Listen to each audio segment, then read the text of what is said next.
Du rêve à la réalité. Bientôt la nouvelle raffinerie moderne d'Alumine en Guinée. Près de 3 ans de négociations. Enfin, le démarrage de cet ambitieux projet d'exploitation minière. La pose de la première pierre mobilise la classe dirigeante du pays et ses partenaires. Cette infrastructure de transformation minière est logée dans la sous-préfecture de Doupourou, préfecture de Bofa.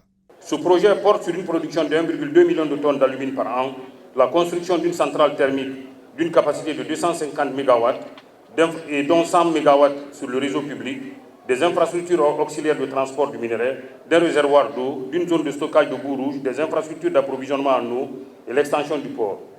Ainsi, sur la base des installations portuaires existantes, un quai de 12 000 tonnes sera construit afin de répondre aux besoins d'expédition annuels de 15 millions de tonnes de bauxite et de 1,2 million de tonnes d'alumine.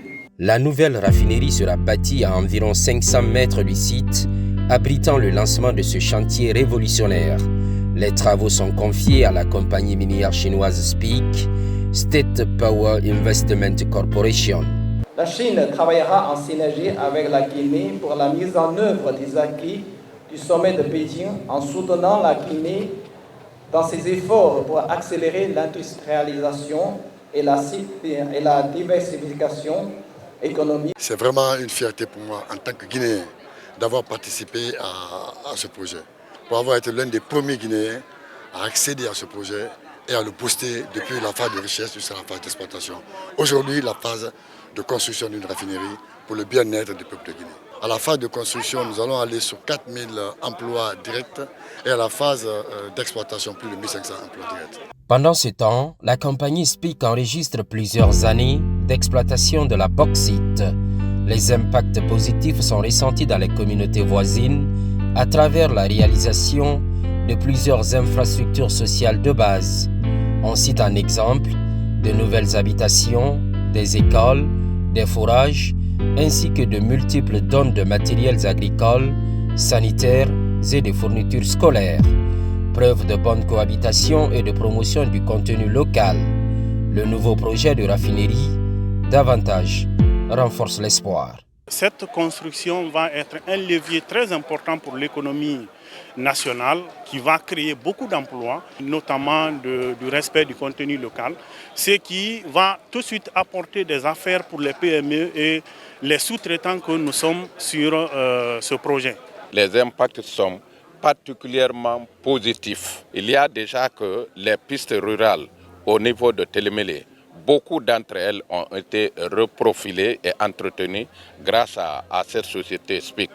Donc au-delà de ça, lorsque cette raffinerie va être construite, ça va améliorer le pouvoir marchand de la population de Télémélé et ça va créer beaucoup d'emplois. Particulièrement SPIC ne fait que poser des actes, vraiment ne fait qu'innover. Avoir une raffinerie à Bofa, c'est une opportunité pour les jeunes de Bofa. Si toutes les sociétés emboîtent les pas, je crois que ça sera un de plus pour le développement de la Guinée. On compte sur l'emploi de nos enfants afin de nous venir en aide. On souhaite plus de progrès au chef de l'État, mais aussi à SPIC pour le succès du projet. Ça commence à aller avec les communautés. C'est l'entente, l'assistance de tout un chacun. C'est un défi qu'on s'est lancé et je crois qu'on a relevé le défi parce qu'aujourd'hui c'est la pose de la première pierre. En plus de Bofa, les retombées de la nouvelle raffinerie d'alumine sont attendues à Télémélé, voire la Guinée tout entière. Elle s'inscrit en droite ligne du programme de développement socio-économique Simandou 2040. La construction de cette première raffinerie d'alumine sous la Guinée indépendante, souveraine, est complètement en ligne avec la vision du chef de l'État, son Excellence générale Mamadi Doumbouya. Une vision hautement stratégique de développement socio-économique de la Guinée pour les 15 prochaines années, à travers le pilier 3, infrastructure, transport et technologie du programme Simandou 2040. Plus d'1 milliard de dollars seront injectés. À travers cette pose de première pierre, la gouvernance Doumbouya déjoue les pronostics jusqu'ici irréalisables. Le tabou est brisé, le chef de l'État place sa confiance à la société SPIC. La mise en service de cette raffinerie est fixée à juin 2028.